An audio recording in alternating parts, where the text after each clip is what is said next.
오늘은 귀한 분을 모셨습니다. 조갑제닷컴의 조갑제 대표님이십니다. 안녕하세요. 네, 안녕하세요. 네. 뭐 보수의 그 정통 보수의 이론가라고 생각하시는 분들도 많겠지만 저는 전부터 그 조갑제 대표님의 글을 기자로서 그 조갑제 대표님의 글을 많이 읽었기 때문에 좀 언론인으로 생각하는데 1971년부터 기자 생활을 하셨어요? 예, 맞습니다. 1971년 2월 1일부터 부산에 있는 국제신보에서 예. 출발을 했습니다. 예. 그때 제 나이가 그러니까 만 나이로는 25, 여섯이니까 예. 굉장히 빨리 출발했죠. 예, 예. 제가 고등학교 졸업하고 부산 수산대학 들어갔다가 예.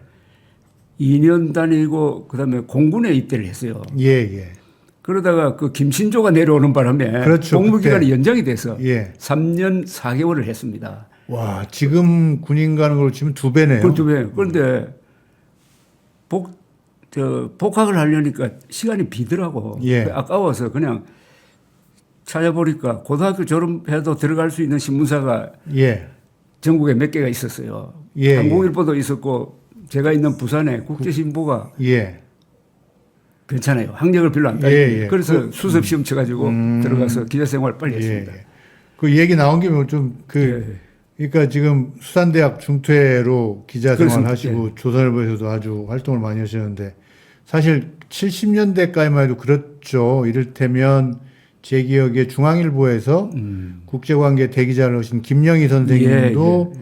그때 한국일보가 그 고등학교 졸업장만 있으면 기자로 채용을 맞아요. 했으니까 가셨고 또 뭐 엉뚱한 얘기 같습니다만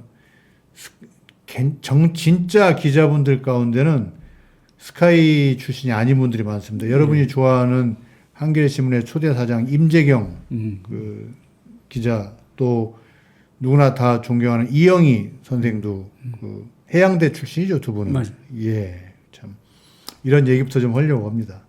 55년 차 기자는 또 누가 좀 계실까요? 지금 현역에 안 계시죠? 글 쓰시는 분은 뭐 김대중 주필도 예. 저보다 한 5년 앞인 것 같은데 예. 계속 글을 쓰잖아요, 그죠? 예. 쓰시고 강천석 그 칼럼니스트는 예. 그 정도는 안 되셨나요? 55년. 한 52, 3년 되지 않았을까 하는 생각이 들고 예. 정말 한 많죠? 사람의 예. 평생 정도에 해당하는 기간인데 현역 기자 중에는 우리 프로에도 많이 나왔던 한겨레 신문에 그 성한용 기자가 84년부터 했으니까 41년. 예. 했습니다. 예. 그 이렇게 이제 말씀 나누면 아니 뭐 아무리 뭐 요새 윤석열을 깐다고 해도 보수 언론인 모셔놓고 뭐 이렇게 또 좋은 소리만 하냐고 할 텐데 그렇지 않습니다. 천천히 한번 들어보시게요. 예. 오늘은 그래서 보수 정치에 대해서 먼저 좀 말씀을 들어보고 후반부에서는 또 언론, 보수 언론, 뭐 조선일보 얘기도 당연히 나올 겁니다. 예, 좀 들어보겠습니다. 우선 그 많은 그 사람들이 이제 좀 주로 이제 시니어 기자들이나 이런 사람들 하는 얘기가 정말 뛰어난 사회부 기자였던 조갑제 대표님이 그 국정원 취재를 하다가 이 좀 성향이 바뀌었다. 1980년대 중반에. 그때 어떤 취재와 관찰, 경험을 하신 건가요? 뭐 근데 그 해석은 예. 좀 잘 안 맞고 예. 저는 제가 기자 생활을 하다가 3번 해직이 됐어요. 세 번이요. 예. 예. 맨 처음에는 76년에 포항석유 발견됐다 해가지고 대통령이 발표를 했는데 박정희 대통령. 제가 취재해 보니까 이 경제성이 없어. 예. 지금처럼. 예. 그리고 나중에 밝힌 사실이지만 그건 석유 원유가 아니고 크루드 오일이 아니고 정유예요. 정유. 그게 땅 밑으로 들어간 걸 이게 발견된 것처럼 해가지고 대통령도 속았어. 예. 예. 그래서 제가 이 경제성이 없다 해가지고 논문을 썼어요. 예. 그때는 국정원이 그 당시 이름은 정보부입니다. 예. 국정원의 전신은 안기부고 안기부의 전신은 정보부인데 정보부에서 위장회사를 만들어서 시출을 했어요. 예. 그러니까 창피하죠. 예. 발표를 했는데 감당을 못하니까 그래서 기사를 못 쓰게 했어요. 그래서 나는 이걸 써야 되겠다는 생각이 들더라고. 이게 전부 국민들이 산유국이 됐다고 막 날뛰고 있는데 그래서 찬물기 없는 의미에서 제 나름대로 보고서를 하나 썼어요. 한국의 석유 개발을 해가지고 상당히 그거는 학문적인 기사. 그때만 해도 제가 그 단계에 가면은 시추에 대해서 상당히 전문적인 지식이 있었어요. 저는 한 30살쯤 얘기죠. 그렇죠. 예. 그게 76년입니다. 예. 예, 31살 때 이야기인데 그래서 써가지고 그걸 제가 제 돈 들어가지고 프린트를 해가지고 관계기관에 다 보내서 그런데 아니, 기자가 안 해도 되는 일을 하신 거네요. 그렇죠. 나는 이건 알려야 되겠다 해가지고 관계기관에 연구소나 정부기관에 보냈는데 그중에 하나가 산케이신문 서울지국에서 그걸 픽업해가지고 사회면 머리 기사로 포항석유 경제성 없다는 기사를 쓴 거예요. 그래서 제가 호되게 경을. 정보부에 불려가서 해직이 됐습니다. 해직. 그게 첫 번째. 그게 첫 번째고 두 번째는 부마 사태, 그다음에 광주 사태 취재하고 돌아오니까 회사에서 그때 취재하러 갈 때 제가 병가를 내 가지고 취재를 하러 갔거든. 제가 좀 아는데요. 예. 부마 사태는 국제신보 기자로서 했고 취재를 했고 광주 그때도 항쟁은 취재 가라는 지시도 없었는데 휴가 내고 가셨잖아요. 병가를 내고 갔어. 자비로. 병가로 내서 갔는데 거기서 국제신문 취재 기자들하고 만난 거야. 회사에서 보내서. 들통이 났지. 그래서 돌아오니까 안 그래도 제가 그때만 해도 반정부 기사 또는 반회사적 기자로 찍혀가지고 거기서 해직이 돼버렸어요. 이른바 80년 해직 기자죠. 네. 그런데 그게 또 우습게 해직됐는데 그 다음에 가을 되니까 1980년 가을 되니까 내가 해직된 것도 모르고 그때 신군부에서 왜 수백 명을 쫓아냈잖아요. 예. 그 명단에 내가 들어간 거라 확인 사살을 당했어요. 그래가지고 재취업이 안 되는 거예요. 그러다가 월간 마당이라는 잡지를 만들게 됐어요. 전설의 잡지 마당. 마당. 예. 예. 허술 씨하고 예. 이종욱 씨하고 뭐 몇 분들이 만난 그때 제가 서울로 올라왔습니다. 먹고 살기 예. 위해서 하다가 그 다음에 허술 씨가 월간조선으로 옮기고 저보고 같이 일하자 해서 예. 갔고 오효진 씨도 같이 가고 해서 83년부터 월간조선 기자로 일을 하게 되었고요. 뭐 그다음에 거기 두 번째 해직이고 세 번째 해직은 86년 예. 2월로 월간조선에 한국 내 미 CIA라는 기사를 썼어요. 예. 그거는 아마 지금까지도 그런 기사는 없습니다만은 우리나라 건국한 이후에 CIA 활동을 추적한 거예요. 상당히 한 A4 용지로 치면 요새 용지로 치면 한 50매 되는 아주 긴 기사입니다. 200자 원고지로 한 300매 이상. 역대 CIA 지부장 이름이 다 나와요, 거기. 그걸 썼더니 이 미국 대사관에서 안기부에 항의를 했어요. 장세동 예. 안기부장 있을 때인데. 장세동. 그래서 제가 불려가서 조사받고 사표 쓰고 해서 해직이 됐는데 세 번째죠, 세 번째. 예. 그러니까 박정희 때 한 번, 전두환 때 두 번. 두 분. 예. 그러다 돌아왔어요. 예. 그런데 조선일보에서도 저를 보호를 하고 해가지고 돌아와서 세 번 해직되고 네 번 돌아왔나 뭐 그런. 예. 그때 그 국정원이라는 정보기관의 필요성에 대해서 좀 새롭게 인식을 하신 것이 있나요?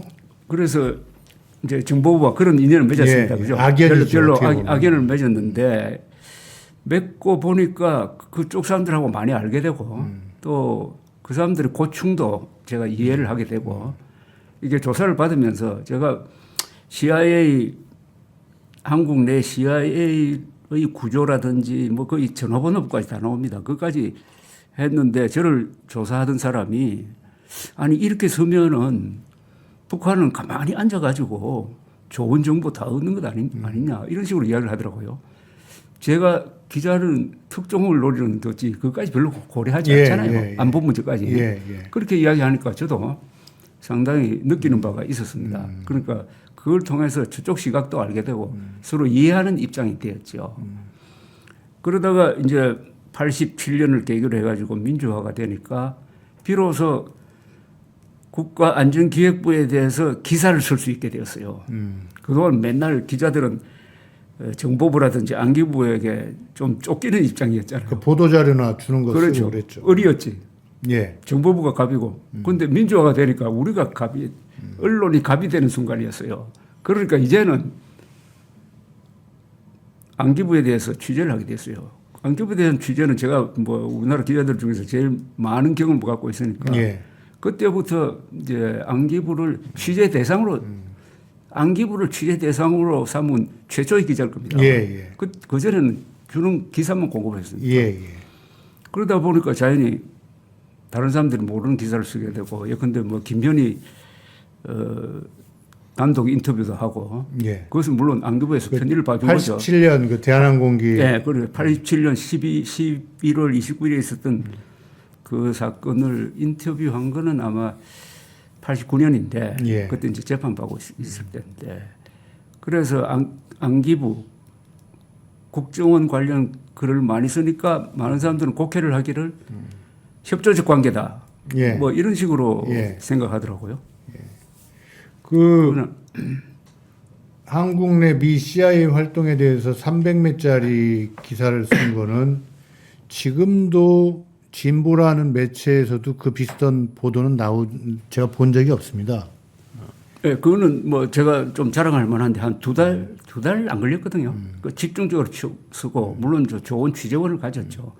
그리고 뭐 접근할 수 있는 방법이 있더라고. 예. 그게 그래서 쓴 건데 그건 아마 제가 쓴 밖에 없어요. 거기서 더 보탰으면 좋겠는데 그 뒤에 CIA의 한국 내의 활동에 대한 취재가 없더라고. 예. 거기 있으면 참 좋은데. 그러니까 사실상 미국이 그 한국에 많이 개입하고 있고 현실적으로 그리고 그 주요한 수단이 중앙정보부를 통해서인데 CIA를 통해서인데 거의 언급이 없고 언론의 영역에서 사라졌습니다. 사라졌습니다. 예, 예.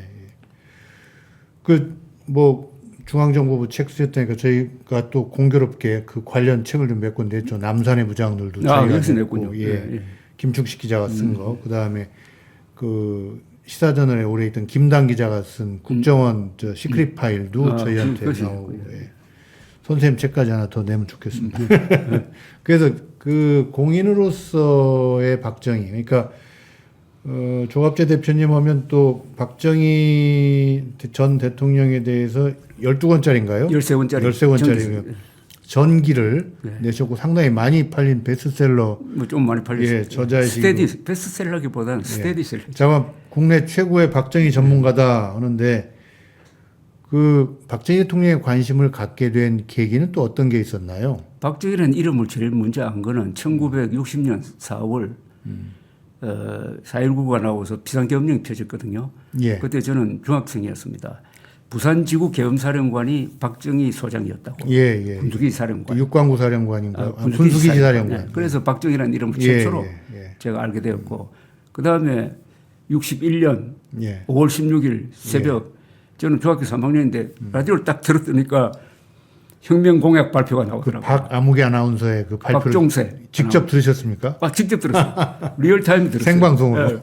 그때부터 박정희와 이제 인연을 맺게 된 거죠. 저는 박정희 대통령이 등장하고 나서 얼마나 달라졌느냐 하는 거는 그때는 텔레비전 없었잖아요. 예. 텔레비전 역할 비슷한 거 한 게 영화 시작하기 전에 대한뉴스. 대한뉴스가 있었어요.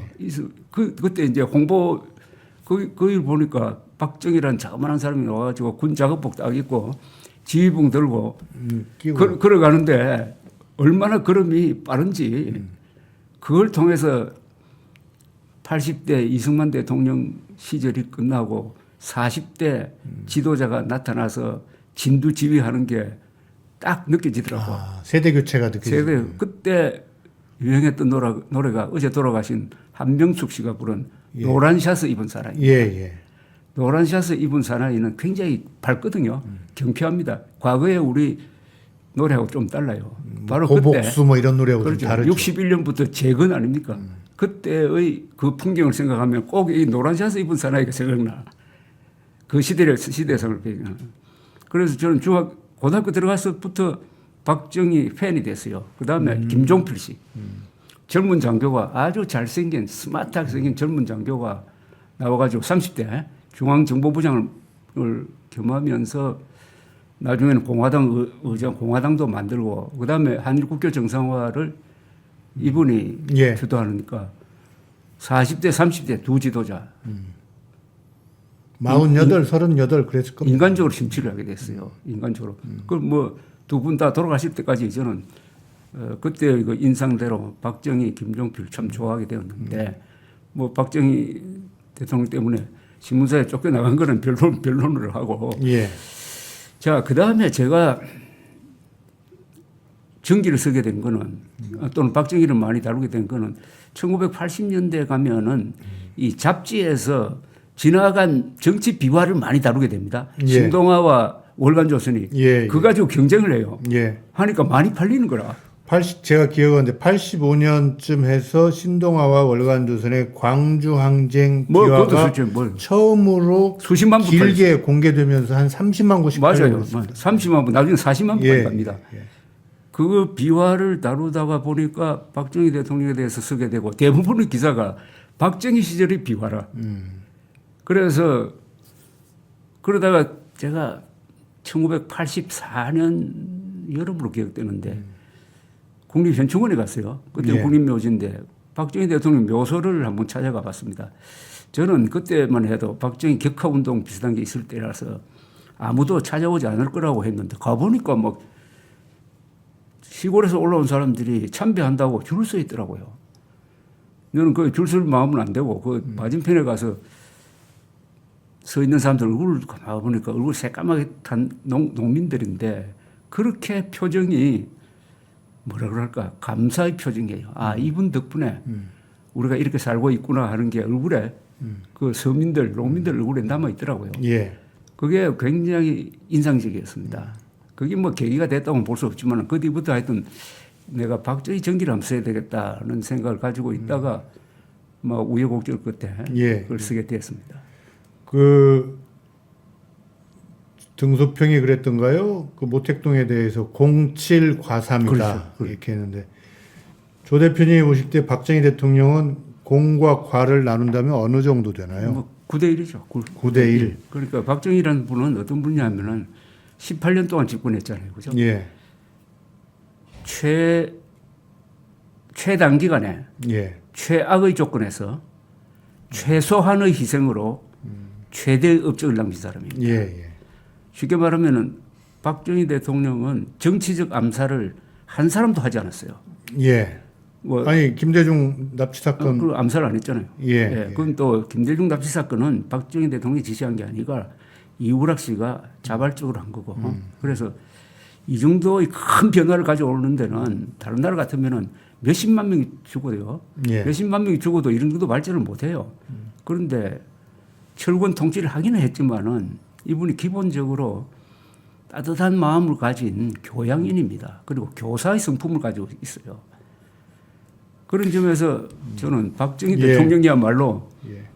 진정한 노벨 평화상 수상자감이라고 예. 생각하죠. 그지만 또 그 저도 그런 편이고 이 자리에 나왔던 다른 많은 분들은 박정희 대통령 치대 때 있었던 인권 탄압이나 부당한 그때도 친위 쿠데타 같은 유신이 있었고 그 부분에 대해서 오늘 뭐 토론을 하기 위해서 모신 건 아니니까요.